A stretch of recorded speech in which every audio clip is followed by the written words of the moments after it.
Once upon a midnight dreary, while I pondered, weak and weary, over many a quaint and curious volume of forgotten lore, while I nodded, nearly napping, suddenly there came a tap, as of someone gently rapping at my chamber door. "'Tis some visitor," I muttered, "tapping at my chamber door. This it is, and nothing more." Distinctly I remember 'twas in the bleak December, and each separate dying ember wrought its ghost upon the floor. Eagerly I wished the morrow. Vainly I had sought to borrow from my books surcease of sorrow, sorrow for the lost Lenore, for the rare and radiant maiden whom the angels named Lenore, nameless here for evermore. In the silken, sad, uncertain rustling of each purple curtain filled me with fantastic terrors never felt before, so that now, to still the beating of my heart, I stood repeating, "It is some visitor entreating entrance at my chamber door, some late visitor entreating entrance at my chamber door. That it is, and nothing more." Presently, my soul grew stronger. Hesitating then no longer, "Sir," said I, "or madam, truly your forgiveness I implore. But the fact is I was napping, and so gently you came tapping, and so faintly you came rapping at my chamber door, that I scarce was sure I heard you." Here I opened wide the door. Darkness there, and nothing more.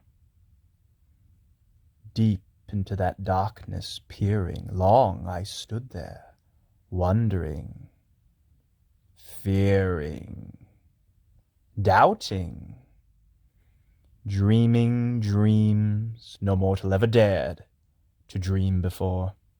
But the silence was unbroken, and the stillness gave no token, and the only word there spoken was the whispered word, "Lenore."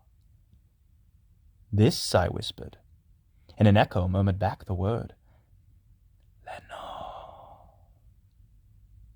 Merely this, and nothing more.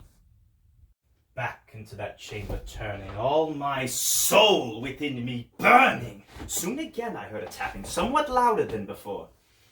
Surely that is something at my window lattice. Let me see then what thereat is in this mystery explore. 'Tis the wind, and nothing more. Open here I flung the shutter, when, with many a flirt and flutter, in there stepped a stately raven of the saintly days of yore. Not the least obeisance made he, not a minute stopped or stayed he, but with mane of lord and lady perched above my chamber door, perched upon a bust of Pallas just above my chamber door, perched and sat, and nothing more. Then this ebony bird, beguiling my sad fancy into smiling by the grave and stern decorum of the countenance it wore, "Though thy crest be shorn and shaven, thou," I said, "art sure no craven, ghastly, grim, and ancient raven, wandering the nightly shore. Tell me what thy lordly name is on the night's Plutonian shore." Quoth the raven, "Nevermore." Much I marveled this ungainly fowl to hear discourse so plainly. though its answer little meaning, little relevancy bore. For we cannot help agreeing that no living human being ever yet was blessed with seeing bird above his chamber door, bird or beast upon the sculpted bust above his chamber door, with such a name as Nevermore. But the raven, sitting lonely on that placid bust, spoke only that one word, as if his soul in that one word he did outpour. Nothing farther than he uttered, not a feather than he fluttered, till scarcely I more than muttered. Other friends have flown before. On the morrow he will leave me, as my hopes have flown before. Then the bird said, Nevermore. Startled at the stillness broken by reply so aptly spoken, doubtless, said I, what it utters is its own stock in store, caught from some unhappy master, whom unmerciful disaster followed fast and followed faster, till the songs one burden bore, to the dirges of his hope and melancholy one burden bore of nevermore. But the raven, still beguiling all my fancy into smiling, straight I wheeled the cushioned seat, and for the bird and bust and door, and then upon the velvet sinking I betook myself to linking fancy unto fancy, thinking what this ominous bird of yore, what this grim, ungainly, ghastly, gaunt, and ominous bird of yore meant in croaking Nevermore. This I sat engaged in guessing, but no syllable expressing to the fowl whose fiery eyes now burned into my bosom's core. This and more I sat divining, with my head at ease reclining on the cushion's velvet lining that the lamplight gloated o'er. But whose velvet lining that the lamplight gloated o'er, she shall press,